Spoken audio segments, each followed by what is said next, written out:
The food was a shock. I remember on campus, I walked into a friend's room and she was eating chicken feet. I actually thought she was a witch. I couldn't believe that a normal human being could eat chicken feet.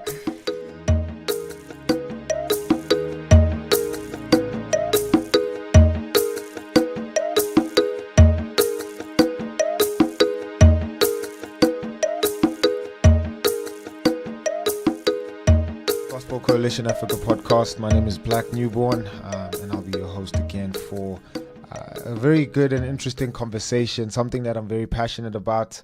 If anyone knows me, this is one topic that I like talking about, and that is the topic of being exiles on this earth, knowing that this is not our home, it's not our ultimate home, that we're waiting for Jesus to return. But as we live here, the Bible and several scriptures, in fact, command us to live in light of eternity, in light of Jesus' return. But the big question is, again, what do we do here? And I have a guest who's joined us, who's going to speak about this topic. She has an interesting angle to this whole thing, which you'll find out later, why she specifically fits this topic that we're talking about. And just before we get into it, I'll just let her introduce herself. Elinor. Can you please tell us who you are, what do you do, and specifically what country you're from? Okay. Hi, guys. I'm Eleanor Kwizera. I am Ugandan. I am a ministry worker. That's me. Cool, man. How long have you been in South Africa for? And can you tell us why did you come here in the first place? I've been in South Africa for now 8 years. I came in 2011 originally to study for my varsity. So for university, I applied to study here in South Africa, and that's how I came. And what did you study? I studied... Do you even know what you studied? It's been such a long time, 8 years ago. I had my undergrad in business management, and then I did my honors in commerce. Okay, still, man. Did you finish? Yes, I did. That's cool. Can you tell us then, and for those who are listening, how long have you been a Christian? How did you become a Christian? If you could run us through that experience for us. Okay, I've been a Christian now for 12 years. I became a Christian in my high school, which was Senior 3, Form 3 in Uganda. I was in a boarding school, which was a Muslim school, and Christians had a fortunate opportunity to go to church every Sunday. Cool. So we did that, and one morning, one reverend stood up and was preaching about 2 ways to live. And it was clear as day, if you're not living for God, you're living for the devil. And I had to choose my ultimate destination then. And I chose that I could not be God of myself, and that was the devil's path. And I decided to take myself off the throne and God to be God in my life. Yeah, that's the devil's path. It is like a very real way to describe it. Is that what you tell the students? I try to simplify it. I don't scare students. No, that's cool, man. Been a Christian now for how many years? 12. 12 years. And in those 12 years, has it been like chocolates, roses, fun times, running into the sunset with Jesus, singing Kumbaya the whole night, having like amazing weeks of praying and fasting? Has it been that, or has it been something else? If you can sum up your experience of the past 12 years of how it's been for you to walk with the Lord. Honestly, it's been a hard journey, especially in this day and age where my age mates or the generation we're growing in is looking into things of the world and living for the world. I've had to say no to things that if I was not a Christian, I would probably be enjoying. But what is satisfying is that the knowledge of knowing God and making Him known is surpassing it is worthwhile knowing that I've been reconciled to my Creator and to my brothers and sisters in Christ. So it's a horizontal reconciliation and a vertical reconciliation. And that in itself, even when you go through toils and snares, it's so fulfilling because you're never alone, and you will never be alone. So I can sum up my Christian walk in a few words. It's been satisfying, and it's been worthwhile through the toils and snares. Yeah. No, that's good, man. And I guess that's why obviously you do what you do, because you do believe it's worthwhile, and you want students to get saved. You want them to walk this path with the Lord as well. Yeah. And sometimes people do have the perception that because we're Christians, things tend to be easy for us, and it's actually not that.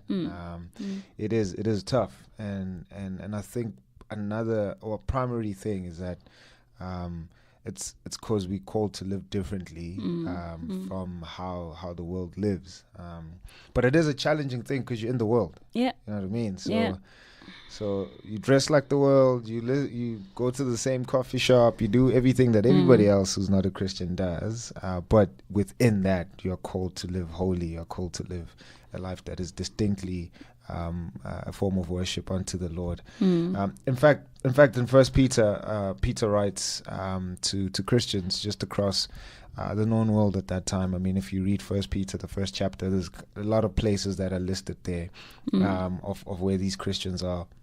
And Peter writes to encourage them to live as exiles in this world. So meaning that you're in a foreign country, you're in a foreign land, you're in a foreign world where you don't belong, but you're there for a certain time. And as the saying goes, you know, when you're in Rome, do what the Romans do.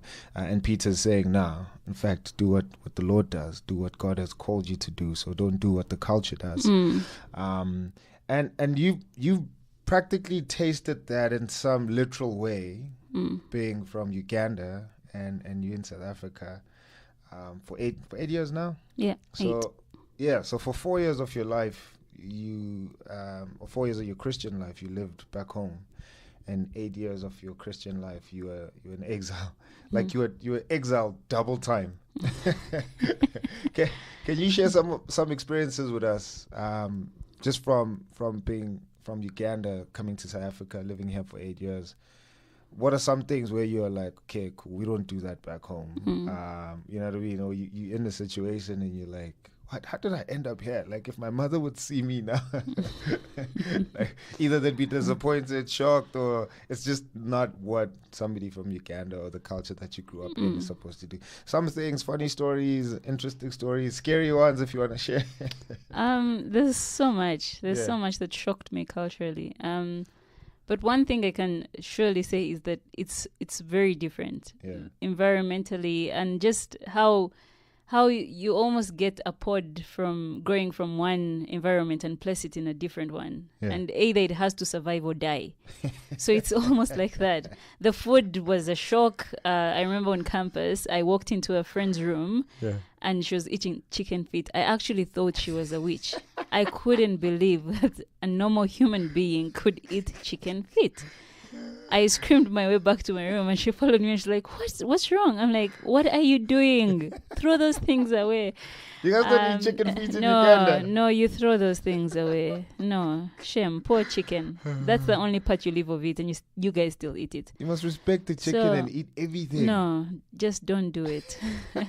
So and just culturally, how you guys relate to elders, how it's just different. And for me, I had to, I'm sure if my mom sees me in here, in the environment, exactly, she would be shocked. Yeah. Because now I've become acquainted and have had to learn the tons of your culture here.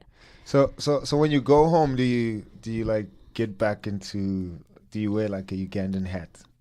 Like as soon as the plane lands. So because I grew up there, it's my default. So it's almost like, okay, now you're back home. You can put your guards back on. You can't just say anything to your elders, and you have to watch how you act in public because your parents are implicated or whatever. So sure. Do you ever find yourself, like, when you're in SA, living in a way where you like, or rather, are there things in South African culture that remind you that this is not your home? Where you're like, shucks, can't wait for December, man. Can't wait till I leave and I go home.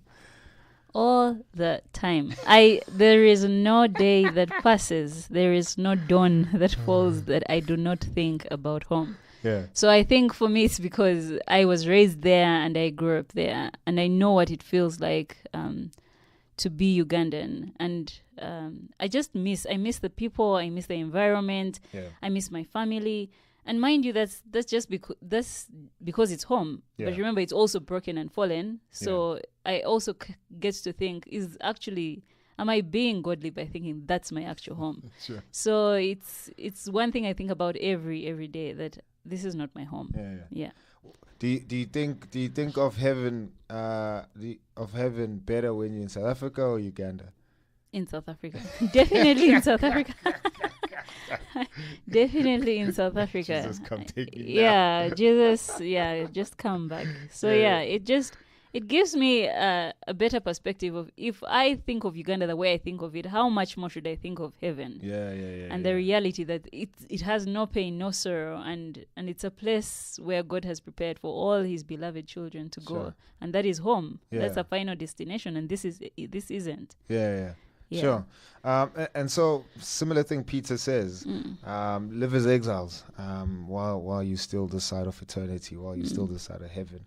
What does that mean for you? I mean, you kind of said it now, but if you could elaborate more for us, what does that mean when you read 1 Peter 1, in fact, that whole book, and you're encouraged to live holy because God is holy, live like an exile because this is not your home. How has that played out in your own life? I think the reality that strikes when you're a Christian is that your identity has changed and your destination has also changed. This is not where it ends. And so looking at it that way, that I'm just going through. Whatever happens, whether good or bad, it's just for now. It's momentary.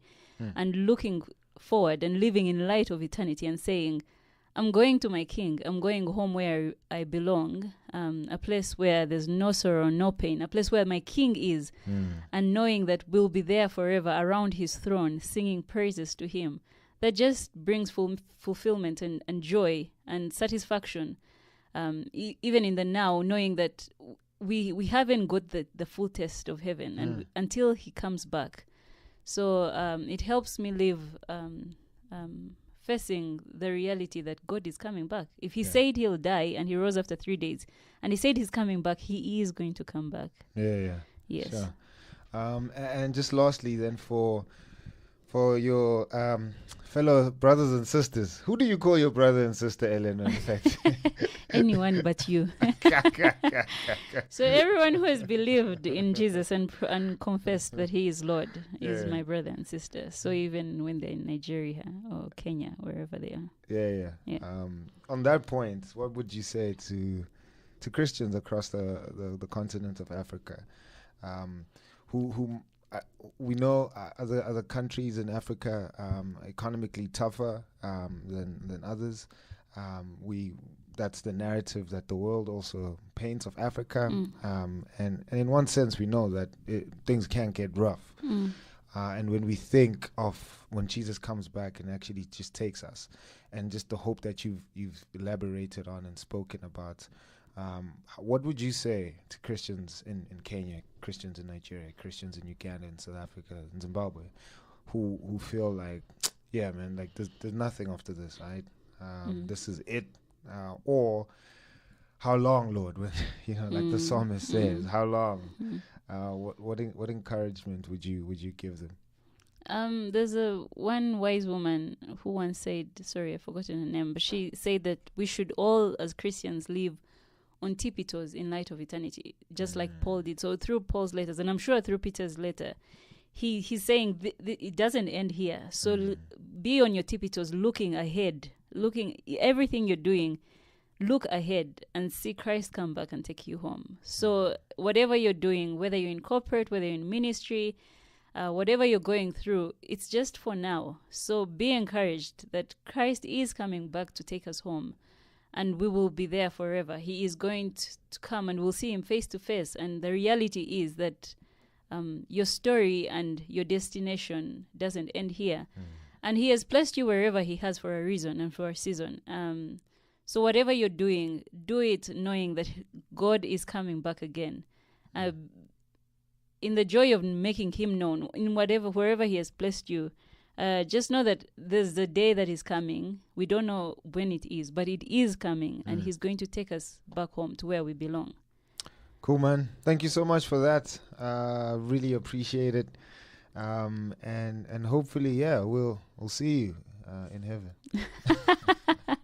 Thanks, Black. Thanks, guys. Thank you so much, man. Thank you guys for Yes. listening to this. My name is Black Newborn.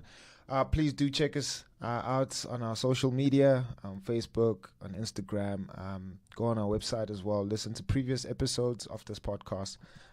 But that was Eleanor, and we do pray that you are encouraged. We do pray that you look forward to the day that Jesus returns. And if you don't know him and you're listening to this podcast, do know that he's died for your sins. He's rescued you from death. And one day he will come to return and take those who belong to him. So have that hope in mind. Have that sure truth and hope that is certain. And that's just from us here at the Gospel Coalition Africa podcast. Thank you so much. Grace and peace.